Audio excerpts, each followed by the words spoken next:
विज्ञानस्पद कथा YouTube channel पर मैं धनंजय जैन आप सभी का हार्दिक अभिवादन करता हूँ। दोस्तों,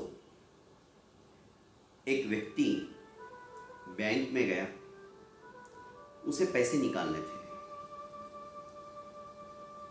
उसने 1,40,000 चेक पे लिखा, सेल्फ करके पैसे निकाले। वो गिन रहा था, नोट गिनने की मशीन में गलती से कैशियर से 1,40,000 के बजाय 1,60,000 दे दिए गए। 20,000 रुपए चला। हमेशा का काम था, हर 2-3 दिन में यह व्यापारी आता था, पैसे जमा भी करता था और पैसे निकालता भी था।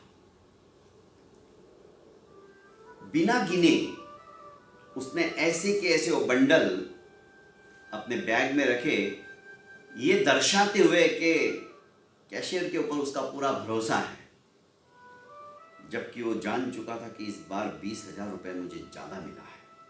बस उस 20,000 का अब मैं क्या करूं? अंतर मन से एक आवाज आई कि लौटा दे। पर दूसरे ही क्षण दिमाग कहने लगा, मेरे से कब किसी को ज्यादा चले जाते हैं तो कोई मुझे लौटाने आता है क्या? मैं क्यों लौटाऊं? मेरी गलती क्या? मैंने कहा कैशियर को कि तू मुझे ज्यादा दे। कई बार मेरे पैसे ज्यादा चले जाते, तब मुझे कोई नहीं लौटाता तो मैं क्यों लौटाऊं? फिर दिल कहता है, तू ईमानदारी का चोला पहनकर बेईमानी का काम मत कर, दे दे। 20,000 से तेरा क्या होने वाला है? मेहनत का पैसा ही हमें नहीं पुरता है तो ये हराम का पैसा। आज उस कैशियर की जान पे आ जाएंगी। यदि शाम रात को जब वो गिनेगा, आने वाले और जाने वाले पैसों का हिसाब करेगा, तो उसको बेचारे को जेब से भरना पड़ेगा। वो गरीब है, वो तेरी तरह अमीर नहीं है, वापस लौटा दे। दिल की आवाज जैसे ही आती है, फिर उसका मन कहता है, दिमाग कहता है कि नहीं। कई बार कैशियर भी पैसे रख लेता है, कई बार हुआ है। उसके मन में कभी नहीं आता क्या कि सर आपने ज्यादा दे दिए? बहुत कम कैशियर ऐसे रहते जो वापस लौटाते हैं। वो तो बस इसी इंतजार में रहते कि कब किसी का ज्यादा आ जाए। सारे कैशियर ऐसे नहीं होते, पर कोई कोई कैशियर ऐसे भी होते हैं। दोस्तों,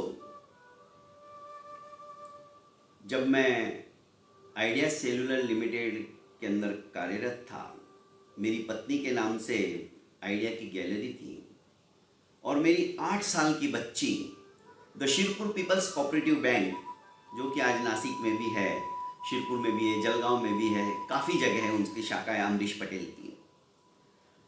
सवेरे 9 बजे से रात को 9 बजे तक यह बैंक चलती है। तो हम व्यापारी लोगों का क्या था, चलो पैसे इकट्ठे हो गए, रात को आराम से जमा करके घर पे चले जाएंगे, घर में कौन पैसा रखेगा।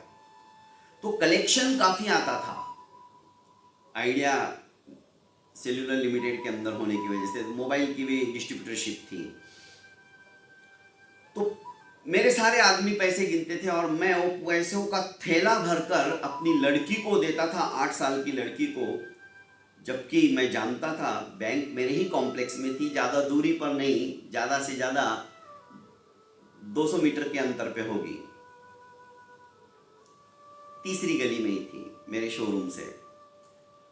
तो कई लोग बोलते थे, अरे धन्ना से पैसे तो जाएंगे ही जाएंगे, तेरी इकलौती लड़की भी कोई उठा के ले जाएगा, तो इस तरह से इसके हाथ में इतने लाखों रुपए मत दिया कर।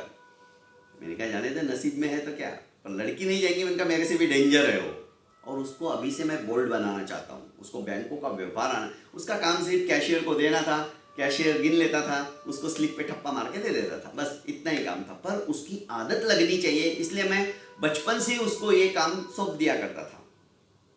और हमेशा एक दिन ऐसा नहीं जाता था कैशियर रजिस्टर लेके बैठता था और 500 की 3 नोट ज़्यादा, 100 की 2 नोट ज़्यादा, और फिर मेरे को फ़ोन करके बुलाता था, अरे धन्ना सेठ पैसे ज़्यादा हो गए क्या?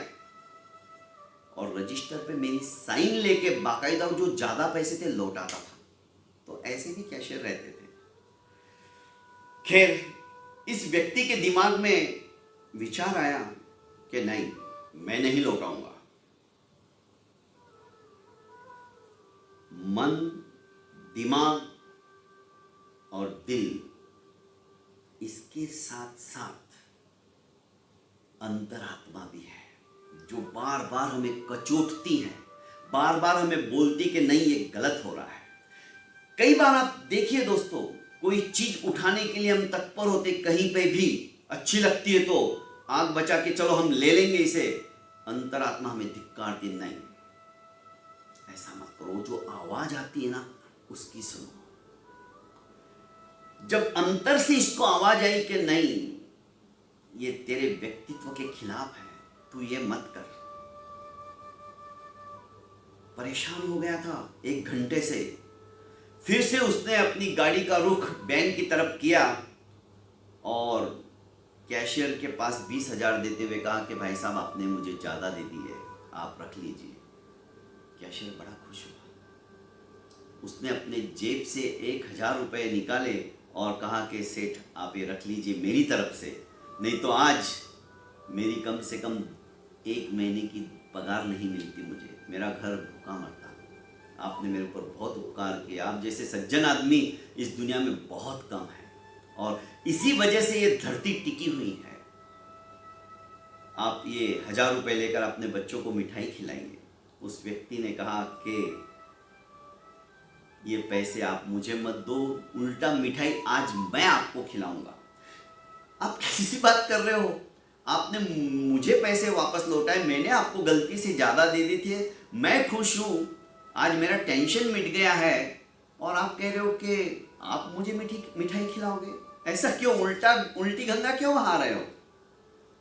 उसने कहा नहीं, मेरे अंदर आपकी वजह से जो द्वंद्व चल रहा था, मैं ईमानदारी का नाटक करने वाला व्यक्ति, असलियत में मैं सचमुच में ईमानदार हूं या नहीं, आज मुझे द्वंद्व के कारण से मेरी अंतरात्मा मुझे कचोट रही थी, मैं परेशान हो गया था। हड़प लेने की मन में कई बार मेरे बात आ गई, पर अंतर मन ने कहा कि नहीं तुम ऐसा नहीं करो, बस इसलिए मिठाई तो आज मैं खिलाऊंगा, क्योंकि उसके ऊपर मैंने विजय प्राप्त की है। आज यदि तुम मुझे ज़्यादा नहीं देते तो मुझे सोचने का, मेरे इस द्वंद्व का निराकरण नहीं हो पाता। दोस्तों, कहने का अभिप्राय है, आज हम चोला पहने हुए हैं, बाहर से हम अच्छा दिखना चाहते हैं, पर भीतर हम कैसे हैं, अवलोकन करने की आवश्यकता है, अंतर मन में झांकने की आवश्यकता है। जब तक हम वास्तविक रूप से लोगों के सामने नहीं आएंगे ना, हमारे व्यक्तित्व की छाप उनके हृदय के ऊपर अंकित नहीं हो पाएगी। इसी तरह से यदि छोटी छोटी कहानियाँ आपको दोस्तों अच्छी लगती है तो आप अपने परिवार वालों को, अपने इष्ट मित्रों को ये ज़्यादा से ज़्यादा फॉरवर्ड करते चले जाइए। प्रतिदिन आपको गुड मॉर्निंग की जगह ये कहानी सुनने को मिलेगी।